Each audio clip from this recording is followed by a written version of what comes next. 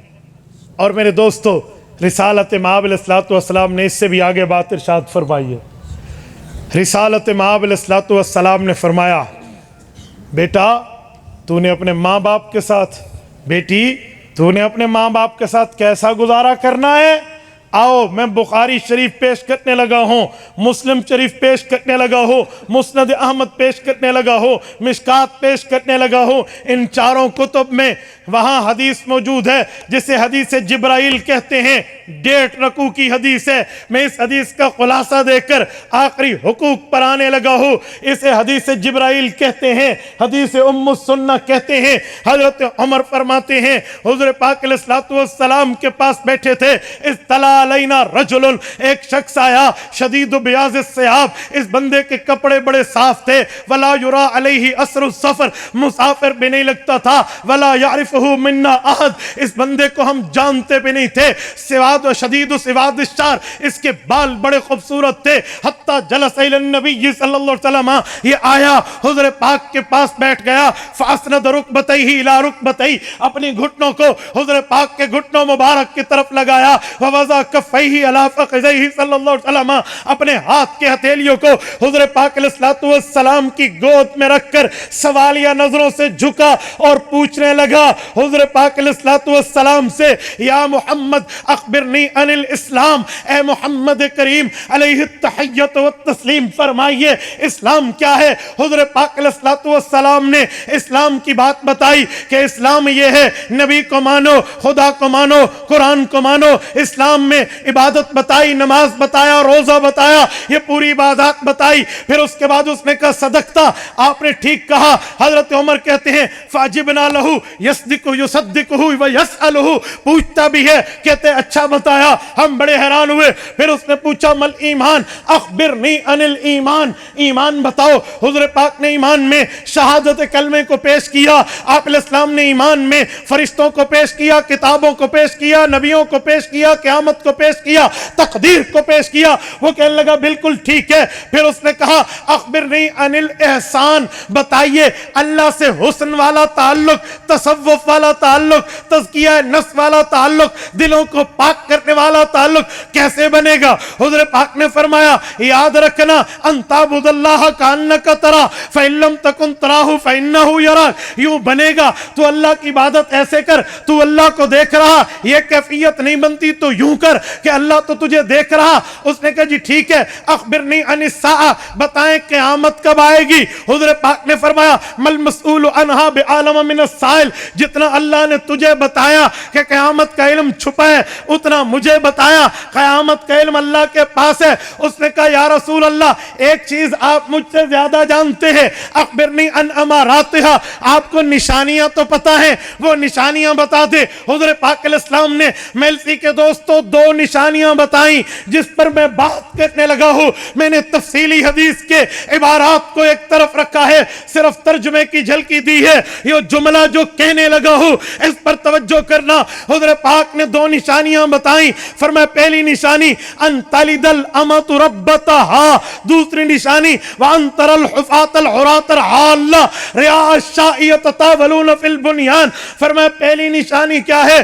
ان تلد الامۃ ربتہا، باندھی اپنے بادشاہ کو، اپنے آقا کو جنے گی۔ یہ قیامت کی نشانی۔ اور دوسری نشانی یہ ہے لوگ قومیتیں بدل دیں گے، دیہات میں اور شہر میں آ کے اور پیسہ ملے گا، یتطاولون فی البنیان، کہیں گے میری بلڈنگ ہائی لیول کی، تیری بلڈنگ لو لیول کی، میری بلڈنگ بہت اونچی، تیری بلڈنگ بہت نیچے، یوں لوگ کریں گے۔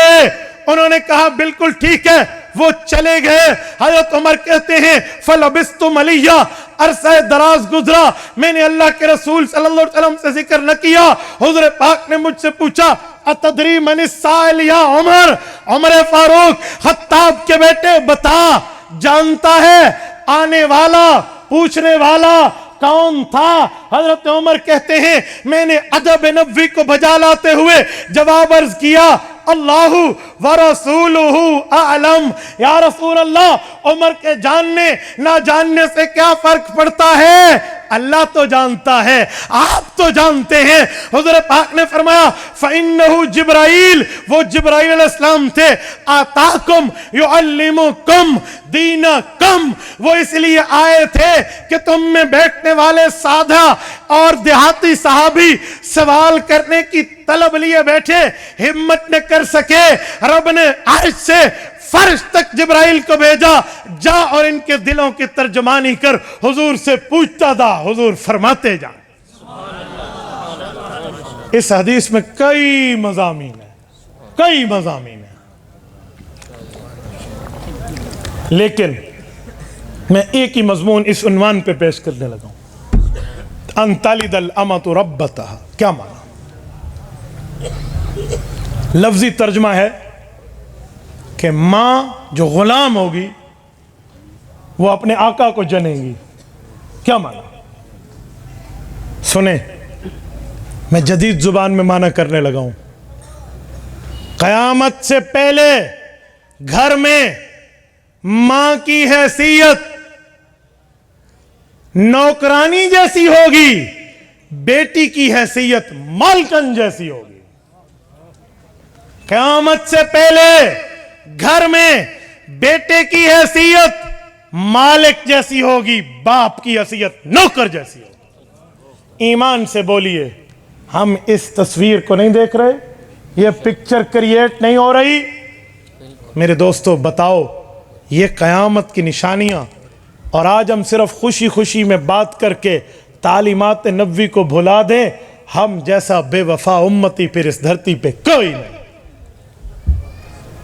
یہ تعلیمات سینے سے لگانے کا وقت ہے۔ آج وہی ہے، ماں کو دیکھو، اماں تجھے کیا پتا بیٹی کا، تجھے کیا پتا؟ اللہ اکبر، اس ماں کو کچھ نہیں پتا جس نے 9 ماہ تجھے پیٹ میں اٹھایا۔ اور باپ کے بارے میں بیٹا کہے گا ابا جی آپ ساتھ ہیں، آپ کا زمانہ چلا گیا، اب ہمیں انا للہ و انا الیہ راجعون۔ لعنت ہے ایسے کردار پر جو اپنے والد کے لیے جملہ کہے۔ میں نے ہنسنے کے لیے نہیں، درد دل کے لیے کہا۔ میں تمہارے غیرت کے دروازے پہ ناکنگ کر رہا ہوں، دستک دے رہا ہوں۔ آج ہم کس نہج پر اتر چکے ہیں، کس تنزلی کا شکار ہو چکے ہیں، کس معاملے میں ہم بیٹھے ہیں۔ میرے دوستو، یہ تعلیمات اپنائیں۔ باپ مالک تھا، مالک ہے، مالک رہے گا۔ ماں گھر کی مالکہ تھی، ہے اور رہے گی۔ ہم ان کی اولاد ہیں، ہمیں کیا پتا۔ تو ان تعلیمات کو اپنائیں۔ ماں باپ کی قدر قرآن سکھا رہا ہے، رسول اللہ کا فرمان سکھا رہا ہے، اور ہم ان تعلیمات سے غافل ہیں۔ آؤ میں ماں باپ کے لیے ایک جملہ عرض کرنے لگا ہوں۔ قرآن کریم سورۃ بنی اسرائیل پارہ نمبر 15، رب کریم فرماتے ہیں وَقَضَىٰ رَبُّكَ أَلَّا تَعْبُدُوا إِلَّا إِيَّاهُ وَبِالْوَالِدَيْنِ إِحْسَانًا۔ سنیں، علماء موجود ہیں، آپ ان سے تصدیق کر لیں، میرا ایک ایک جملہ ریکارڈ پر آ رہا ہے۔ وَقَضَىٰ رَبُّكَ أَلَّا تَعْبُدُوا إِلَّا إِيَّاهُ، توحید کی بات۔ وَبِالْوَالِدَيْنِ إِحْسَانًا، ماں باپ کی بات۔ کیوں؟ ترتیب کلام خداوندی تو یہ ہے، جہاں توحید وہاں رسالت، جہاں خدا وہاں مصطفیٰ۔ یہ تو خدائی اور مصطفیٰ جڑی ہوئی ہے۔ اس جگہ رسالت میں آپ کی بات نہیں کی، ماں باپ کی بات کی۔ کیا مطلب؟ کیا مطلب؟ وَقَضَى رَبُّكَ أَلَّا تَعْبُدُوا إِلَّا إِيَّاهُ وَبِالْوَالِدَيْنِ احسانا۔ توحید کے بعد ماں باپ کی بات، دو جواب ہیں۔ ایک جواب تو یہ ہے کہ جیسے رب خالق ہے تو ماں باپ بھی دنیا میں آنے کا سبب بنتے ہیں بندے کے، یہ علمی جواب ہے، عوام کے پلے نہیں پڑنا۔ میں عوامی جواب عرض کرنے لگا ہوں کہ لوگو، نبوت کی عزت تمہیں تمہارے ماں باپ نے سکھائی ہے، تم نے ایمان وہاں پہ لایا ہے، تو اللہ تمہیں اپنے ماں باپ کی عزت کی بات بتا رہا۔ ہم کہاں بیٹھے ہیں؟ ہم یوں ماں باپ سے آنکھیں پھیر دیں۔ اور قرآن نے آمرا نہیں کہا، حکمہ نہیں کہا، قال ربک نہیں کہا، وقضا کہا ہے۔ قضا کیا ہے؟ ڈیسیژن، فیصلہ، جس پر کوئی آپ اس کے خلاف جسے کہتے ہیں نا ہماری وکالت کی زبان میں ریویو پٹیشن، آپ نظر ثانی کی اپیل میں نہیں جا سکتے۔ کیوں؟ انہ لا یشرک فی حکمہ احدا، قرآن کا فیصلہ ہے اللہ اپنے معاملے میں کسی کو شریک نہیں کرتا، آپ کوئی ریویو پٹیشن میں نہیں جا سکتے۔ وَقَضَى رَبُّكَ أَلَّا تَعْبُدُوا إِلَّا إِيَّاهُ، رب کریم کا ڈیسیژن ہے، فیصلہ ہے رب کریم کا، تم نے وحدہ لا شریک کی توحید ماننی اور ماں باپ کے ساتھ اس نے سلوک کرنا ہے۔ وَبِالْوَالِدَيْنِ حقوقہ نہیں ہے کہ ماں باپ کے حق ادا کرنے ہیں، وَبِالْوَالِدَيْنِ احسانہ ہے، احسان حسن سے نکلا ہے۔ کیا مطلب؟ اچھائی کرنی ہے جس کی خوبصورتی نظر آنی چاہیے۔ ماں باپ مانگے تو یوں پھینک کی چیز دو، یہ کیا حسن سلوک ہے، یہ کیا خوبصورتی ہے؟ آپ نے خوبصورتی انداز میں ان سے تعلق رکھنا ہے۔ اچھا، وَبِالْوَالِدَيْنِ احسانہ، کب تک؟ کب تک؟ فرمایا اما یبلغن عندک الکبر احدہما او کلاہما، یہ تعلق تیرا پیدائش سے لے کر ان کے بڑھاپے تک چلنا چاہیے۔ اچھا اللہ، بڑھاپے تک کہا؟ جی ہاں، کہ دونوں یا ان میں سے کوئی ایک بڑھاپے کو پہنچ جائے، فلا تقل لہما اف، آپ نے انہیں اف نہیں کہنا۔ اف کا یہ سریکی والا ترجمہ نہیں ہے اف کیا ہو گیا ہے، یہ وہ نہیں ہے، یہ اف قرآن کریم میں ایک اور جگہ بھی استعمال ہے، اف لکم ولما تعبدون من دون اللہ، اس سے مراد بیزاری ہے۔ ماں باپ سے بیزار نہیں ہونا، کہیں یہ نہیں کہنا ابا میں تیرے اس کام کا ذمہ دار نہیں ہوں، اماں میں تیرے اس معاملے کا رسپانسبلٹی نہیں ہوں، یوں نہیں کہنا، بلکہ آپ نے ماں باپ کے حقوق اپنے سر پہ لینے ہیں۔ فلا تقل لہما اف، اف بھی نہیں کہنا، بیزاری بھی نہیں کرنی۔ جی ہاں، اچھا اگلا جملہ، ٹھیک ہے دنیا کے سامنے تو آپ نے باپ کو اپنے لیے ذمہ داری میں خود کو تسلیم کرا لیا، لیکن گھر آئے ابا تیری وجہ سے ایسا ہوا، اماں تو نے ایسا کیا، کہ یہ جملہ کہہ سکتے ہیں؟ فرمایا جی نہیں، ولا تنہرہما، جھڑک کر بھی بات نہیں کرنی، آپ نے ان کے ساتھ کھردری زبان میں بھی بات نہیں کرنی، ولا تنہرہما۔ اچھا پھر کہنا کیا ہے؟ فرمایا وَقُلْ لَهُمَا قَوْلًا كَرِيمًا، ان سے میٹھی نرم پیاری بات کرنی ہے۔ قولاً کریما، کریم کرم سے ہے، کرم کسے کہتے ہیں؟ کرم کہتے ہیں کنسیشن، مہربانی۔ کیا مطلب؟ میں مثال دے رہا ہوں، مولانا کسی سے چیز لینے گئے ہیں، دکاندار نے کہا حضرت یہ اتنے کی ہے، یہ حیران ہوئے بھائی اتنے کی تو نہیں ہے، یہ تو مہنگی ہے، آپ مجھے بہت سستی دے رہے ہیں۔ انہوں نے کہا حضرت حق بنے یا نہ بنے چھوڑیں، آپ ہمارے امام مسجد ہیں، آپ کے ساتھ تو نرمی بنتی ہے نا، حق بنے نہ بنے میں آپ کو مزید رعایت دے رہا ہوں، یعنی حق نہ بنے پھر بھی کرو، اسے رعایت کہتے ہیں، اوکے، اسے کرم کہتے ہیں، اسے مہربانی کہتے ہیں۔ وَقُلْ لَهُمَا قَوْلًا كَرِيمًا، یہ نہ دیکھنا میں نے ماں باپ سے بات کر رہی ہے، اس بات کرنے میں کسی جگہ ماں باپ کے حقوق سے کم کا جی نہیں، ماں باپ کا حق نہ بھی بنتا ہو تب بھی دل جوئی کے لیے نرم بات کرنا۔ وَقُلْ لَهُمَا قَوْلًا كَرِيمًا وَاحْفِظْ لَهُمَا جَنَاحَ الذُّلِّ مِنَ الرَّحْمَةِ، وَاحْفِظْ لَهُمَا جَنَاحَ الذُّلِّ مِنَ الرَّحْمَةِ، کیا مطلب؟ یہاں جو اپنے پروں کو بچھانے کی بات آئی ہے، کیا مطلب؟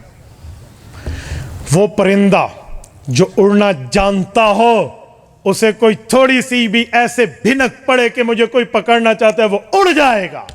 رب نے کہا اب تو جوان ہو چکا، اب تیری کڑیل جوانی ہے، اب بچپنا لڑکپنا ختم ہے، اب ماں باپ کا تو اسباب کی دنیا میں کوئی محتاج نہیں ہے، پاؤں پہ کھڑا ہو چکا ہے، خود کما سکتا ہے، اپنے اچھے برے کی تمیز رکھتا ہے، لیکن پھر بھی وَاخْفِضْ لَهُمَا جَنَاحَ الذُّلِّ، یہ اپنا اڑنا باہر رکھ، ماں باپ کے سامنے جھک جا، من الرحمہ، ادھر بھی منہ چڑھا کے نہیں، رحمت سے۔ اچھا اللہ پھر کیا؟ پھر کہا پھر مجھ سے علیحدگی میں آ، وَقُلْ لَهُمْ، اب مجھ سے علیحدگی میں آ اور مجھے کہہ رَبِّ ارْحَمْہُمَا کما ربیانی صغیرا، مولا ان پر ایسی شفقت کر جیسے میں چھوٹا تھا یہ میرے لیے شفقتیں کیا کرتے تھے۔ یہ تعلیمات پیغمبر ہیں، یہ آپ کے اور میرے لیے ضروری تھے، ہم کہاں پہنچ گئے؟ میرے دوستو آگے چلیے، ان تعلیمات میں ایک چیز نماز ہے جو اللہ کا حق ہے، جسے آپ نماز، اور نماز کیا؟ رسالت میں آپ نے فرمایا ما بین العبد والکفر الصلاۃ، مسلمان اور کافر میں لائن آف کنٹرول، حد فاصل جو ہے وہ نماز ہے۔ ہم نماز میں کہاں پہنچے ہوئے ہیں؟ کیا آپ نے حدیث پاک نہیں سنی؟ رسول اللہ صلی اللہ علیہ وسلم نے کیا فرمایا کہ جو بندہ نماز پڑھے گا رب کریم اس کی موت عزت والی عطا فرمائیں گے۔ وَمَن تَهَاوَنَ عَنِ الصَّلَاةِ، جو آدمی نماز سے سستی برتے گا یہ مرتے وقت ایسا یموت عطشانا لو شرب سبعۃ ابحر، فرمایا اگر یہ بندہ مرا تو ایسا مرے گا پیاسا کہ 7 سمندر پی جائے تو پیاس نہیں بجھے گی۔ ہم نماز کے معاملے میں سستی برت رہے، اور آج نماز کے معاملے میں کیا ہے؟ ہمارے بعض عارفین بزرگ نے لکھا ہے، وہ صاحب کشف بزرگ فرماتے ہیں کہ اللہ نے ان پر تسبیح کھول دی۔ جانور کیا تسبیح کرتے ہیں؟ وہ کہنے لگے وَيَقُولُ الْحِمَارُ الْحَمْدُ لِلَّهِ الَّذِي جَعَلَنِي حِمَارًا، گدھا کہتا ہے رب تیرا شکر تو نے مجھے گدھا بنایا، وَلَمْ يَجْعَلْنِي كَلْبًا، مجھے کتا نہیں بنایا۔ وَيَقُولُ الْكَلْبُ، اور کتا تسبیح کرتا ہے الحمدللہ الذی جعلنی کلبا ولم یجعلنی خنزیرا، رب شکر تو نے مجھے گدھا بنایا، سور نہیں بنایا، خنزیر نہیں بنایا، کتا بنایا، کتا کہہ رہے ہاں۔ وَيَقُولُ الْخِنْزِيرُ الحمدللہ الذی جعلنی خنزیرا ولم یجعلنی تارک الصلاۃ، رب تیرا شکر تو نے مجھے خنزیر بنایا، بے نمازی نہیں بنایا۔ یہ بے نمازی کی نحوست تو یہ سرچ کر لیتا ہے خنزیر بھی۔ بھائیو آپ کہیں کہ کیسے؟ ہمیں تو نحوست نظر نہیں آتی، کرونا کا وائرس بھی ہمیں نظر نہیں آتا تھا، ہم نے ماسک لگا لیے۔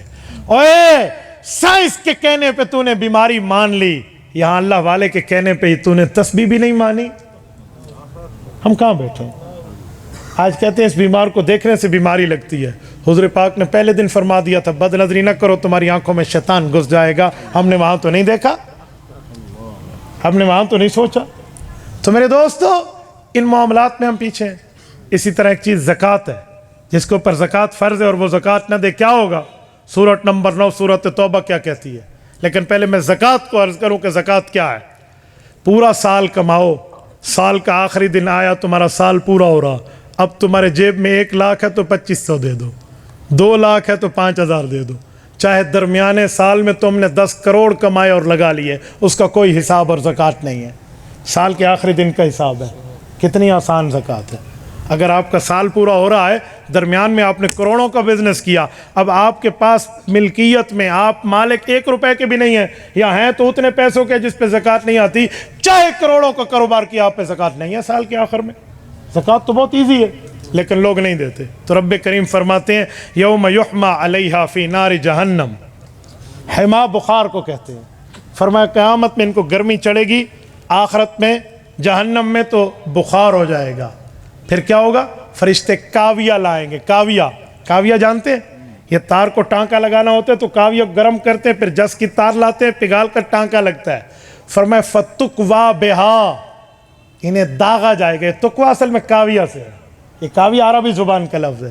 فتقوا بہا جباؤہم وظہورہم، ان لوگوں کو داغا جائے گا، کاویہ سے جلایا جائے گا، جباؤہم ان کے ماتھوں کو، ان کی کمر کو، ان کے پہلوؤں کو، اور کہا جائے گا ھذا ما کنزتم لانفسکم، یہ جو تم نے اللہ کا حق کھایا تھا یہ اس کی سزا ہے۔ ہم کہاں تعلیمات نبوی میں بیٹھے ہیں؟ ہمیں تو کوئی ٹکے کی فکر ہی نہیں ہے۔ اور سنیں حضور پاک علیہ الصلوۃ والسلام نے فرمایا، قرآن کریم نے فرمایا رسالت مآب کے لیے، خذ من اموالہم صدقہ تطہرہم، محبوب ہم زکوٰۃ یہ دیں گے، ان کے مال کو پاک ان کا رب کرے گا۔ میرے دوستوں، میں نے بات چلائی تھی 12 ربیع الاول رسالت مآب علیہ السلام کے مقصد آمد مصطفیٰ پہ۔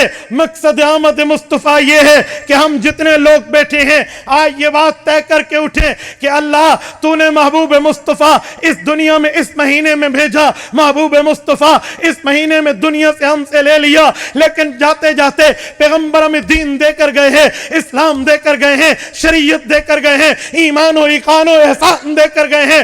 ہم لوگ آپ سے آج وعدہ کر رہے ہیں، اللہ یہ جان تو نے دی ہے، جب تک جان میں جان ہے ہم محبوب مصطفیٰ کی سنت پہ عمل کرتے رہیں گے۔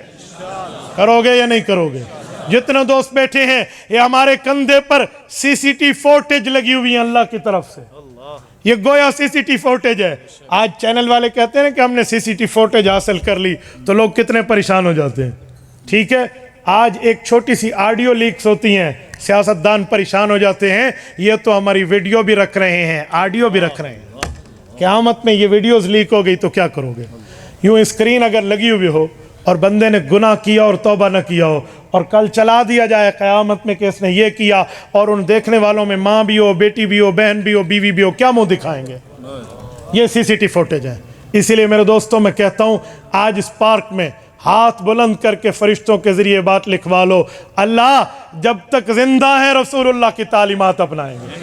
جتنے دوست بیٹھے ہیں، اللہ جب تک زندہ ہے حضور پاک کی تعلیمات اپنائیں گے، حضور پاک علیہ السلام کے احکامات پہ عمل کریں گے، رسالت مآب علیہ السلام کی فرامین کو اپنی زندگیوں میں زندہ کریں گے۔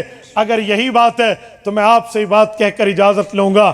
میرے دوستو، آج ہمارے فرشتوں نے یہ جملہ لکھ لیا اور 12 ربیع الاول کا پیغام حضور پاک کی تعلیمات پر عمل کا آ گیا تو ہماری زندگی بھی بہتر ہے، ہماری آخرت بھی بہتر ہے۔ اقول قولی ھذا واستغفر اللہ وآخر دعوانا ان الحمد للہ رب العالمین۔